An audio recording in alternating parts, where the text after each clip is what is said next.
Patriota, patriota, alerta, patriota. Os homens do botão dourado, o exército brasileiro, braço forte, mão amiga, resolveram entregar essa mão amiga para esses milhares e milhares de brasileiros que acampam na frente dos quartéis. Sim, vem uma intervenção aí. Ao menos é o que o ministro do TCU, Augusto Nardes, está falando. E vamos lá, vamos entender tudo. Roda a vinheta.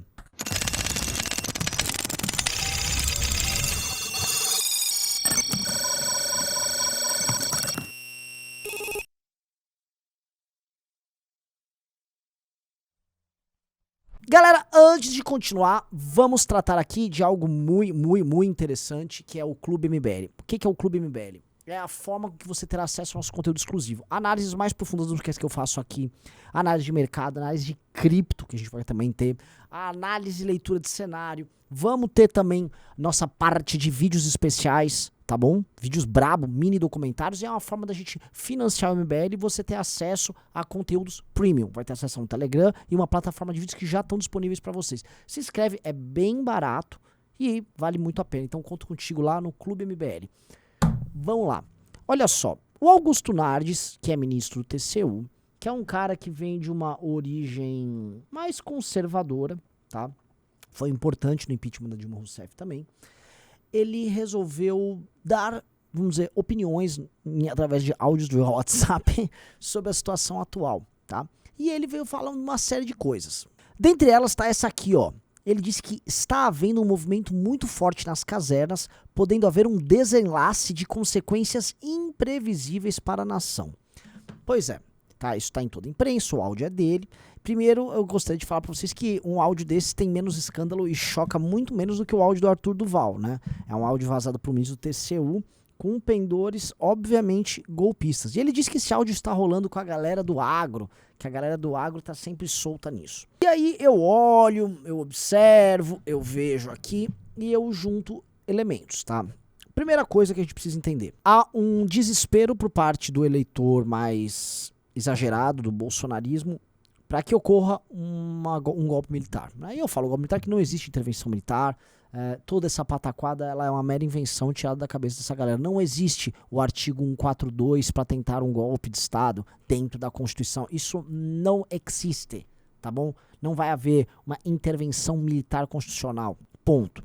Tudo que rolar, a partir de agora, fora da Constituição, qualquer ação do Exército sobre eleições, sobre urnas, sobre STF e tal, é golpe, é quartelada. Como já aconteceram várias na história do Brasil. E essa galera tá na frente dos quartéis pedindo uma quartelada. Pois bem, quando um ministro do TCU vai e fica alimentando essas teorias conspiratórias, ele joga no ar alguns elementos quase mitológicos que ficam rondando na cabeça dos bolsonaristas, né? Um dos elementos é o agro. Como grande parte desses bolsonaristas eles são instalados em grandes cidades, ele imagina um agro como, sei lá, alguns fazendeiros muito distantes que estão, vamos dizer, preparando algo que eles não podem ver, né? É como se fosse aquele aliado secreto que está lá preparando algo. Essa mesma imagem mitológica existe também com os caminhoneiros. O famoso, os caminhoneiros estão chegando. Lá vem os caminhoneiros preparar uma greve. E eles já prepararam algumas, tá? Mas isso faz parte de uma espécie de exército mitológico que existe na galera. Esse exército mitológico nessas manifestações recentes, ele tá bem pouco mitológico, né? Ele tá bem real, né? A gente viu realmente participação de agricultores, mas especialmente de caminhoneiros, frotistas e empresários, especialmente empresários, obviamente, bolsonaristas, no financiamento dessas operações de fechar a estrada e também na manutenção, através de comida, dessa galera que tá acampada na frente do quartel, tá? Então isso tá rolando, isso é um fato dado. Tanto que tá tendo essa briga aí com o Alexandre de Moraes. Mas nós temos que entender também que o que ocorre, independente do desenlace que vier, e eu não acho que vai haver qualquer desenlace, como o ministro falou, representa um fortalecimento de lideranças das Forças Armadas em detrimento do presidente Bolsonaro. É preciso dizer isso porque o presidente Bolsonaro vem a cada dia perdendo força perante esses militantes. O silêncio dele denota sempre fraqueza. Saiu essa notícia hoje, dá uma olhada.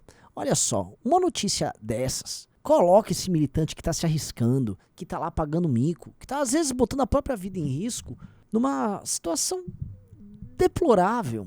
Deplorável. Pô, quer dizer, eu tô me matando aqui, o cara tem medo de se posicionar, tá com medo que a justiça venha fazer algo. E assim, a justiça pode fazer algo sim, se um presidente incitar a população a descumprir, vamos dizer assim, a ordem constitucional por conta de uma suposta fraude jamais provada nas urnas, ele tá incorrendo em crime. Ele tem que ser preso. E tudo que o Bolsonaro tem é medo de ser preso. As Forças Armadas percebem isso. E as Forças Armadas estão evocando para si essa mitologia. Tá? Elas estão aceitando isso. Então a gente vê, por exemplo, explosão de likes em posts do general Vilas Boas, do Paulo Chagas, das notas que as Forças Armadas ficaram soltando. E óbvio que elas querem soltar, mas elas querem soltar cada vez mais notas. Quanto mais elas participam disso, mais elas vão gerando aderência a elas de uma energia política, uma energia cívica que estava toda direcionada para o Bolsonaro. O Bolsonaro, que era o catalisador desse fenômeno, ele vai perdendo isso para as Forças Armadas e, naturalmente, para lideranças ligadas às Forças Armadas. Tá? Eu tendo a achar isso até melhor, tá? Porque o Bolsonaro, ele é flagrantemente golpista, mas o cara quer dar um golpe sendo malandro. E se você perceber, tudo que o Bolsonaro fez na vida dele foi na base da malandragem. O Bolsonaro nunca foi, assim, um golpista por si só, um agente revolucionário. Ele até quer, mas não tem coragem. Vem desde a época que ele tentou armar, ali ainda no Exército, lá no Rio de Janeiro, acho que em 1987, ele tentou armar a greve, cara dele, a greve de militares, usando as mulheres militares, explodiu uma bomba no banheiro e tal. É sempre essa coisa, mas ele nunca vai pra valer. Aí ele sai disso, ele é convidado a se retirar ali das Forças Armadas, vai pra virar vereador, depois vai virar deputado. Bolsonaro é esse cara, galera. É um cara que tem medo. Então ele sempre viveu ali na mamatinha, na malandragem, os filhos dele sempre na malandragem, aí é rachadinha, aí é um miliciano trabalhando junto, aí é um monte de imóvel comprado na grana, é só no sapatinho. O Bolsonaro é muito mais um malandro carioca do que um revolucionário.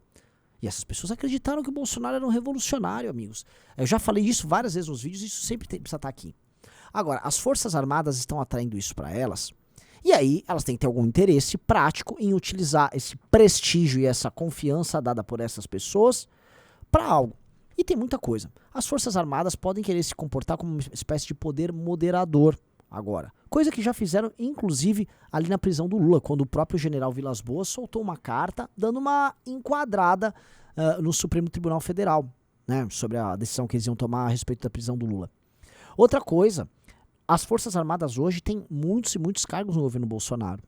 E parte disso eles vão querer manter. A gente não pode se esquecer disso. Outra coisa, existe uma agenda de manutenção de privilégios das Forças Armadas que eles também querem manter. Falou-se muito disso no governo Bolsonaro, né? As picanhas, as cervejas, os uísques. E ninguém quer abdicar disso, especialmente num país em que tem, assim, tô brincando, óbvio que eu exagero, mas tem mais general do que soldado. O Brasil tem muito general, porque todo mundo vai pegando a mamatinha, vai subindo e tal, e aí você cria uma casta de pessoas profundamente privilegiadas que não fazem nada e que ganham muito. E eles estão vendo aqui, ó, nessa brincadeira, um monte de gente defendendo eles totalmente ricos, é só botar uma continência, falar selva, falar que a onça vai beber água, e usa essa massa de pessoas que pagam a conta deles e pagam a picanha deles para trabalhar para eles e eles ganharem um poder de negociação e um poder de barganha com o governo Lula, com o STF. Se você olhar direitinho, o Bolsonaro para esses caras, ele é uma oportunidade e também um problema. Ele é um problema porque ele traz para si, num culto personalista, essa energia e não faz nada com ela. E é uma oportunidade porque eles usaram isso durante o próprio governo Bolsonaro para chegar e ocupar esses espaços dentro do governo federal, tá? Então vocês têm que fazer essa leitura aqui. Para mim o que a gente vai ter de agora em diante é esse jogo dúbio das Forças Armadas e uma tentativa cada vez maior de roubar, de trazer para si essa popularidade do Bolsonaro e esse culto que existe ao redor do Bolsonaro. A fraqueza do presidente ajuda demais, porque, horas, todo mundo sabe que o Bolsonaro é um fraco. O Bolsonaro é um cara que foi humilhado por presidente da Câmara, o Bolsonaro é um cara que foi humilhado pelo Alexandre de Moraes, ele é humilhado por todo mundo. O Bolsonaro é um homem fraco, sempre foi um homem fraco, e quem pensa diferente é um iludido, tá? Então vamos ver, tá? Vi gente se iludindo esse fim de semana porque viram, um batalhão, umas tropas lá do exército fazendo uma ação social no centro de São Paulo, e de fato o centro de São Paulo está completamente destruído. Né? Não vai dar em nada, mas foram fazer. E aí, a intervenção começou, as tropas estão no centro. Negócio horroroso, né? Fake news comendo solta. Mas o lance é o seguinte, elas estão aí, tá? E a gente que vai se acostumando. Porque de agora em diante me parece que é uma estratégia institucional da caserna falar com o povo e trazer para ele a legitimidade que ela precisa, tá? Mas não pense que isso vai redundar no Brasil melhor, eu não acho. Vai redundar, na verdade, é mais mamata pra essa turma que sempre viveu de se apropriar do brasileiro pra depois pegar a bandeirinha e falar que ama o Brasil. Esse foi meu recado, beijos e abraço pra todos vocês.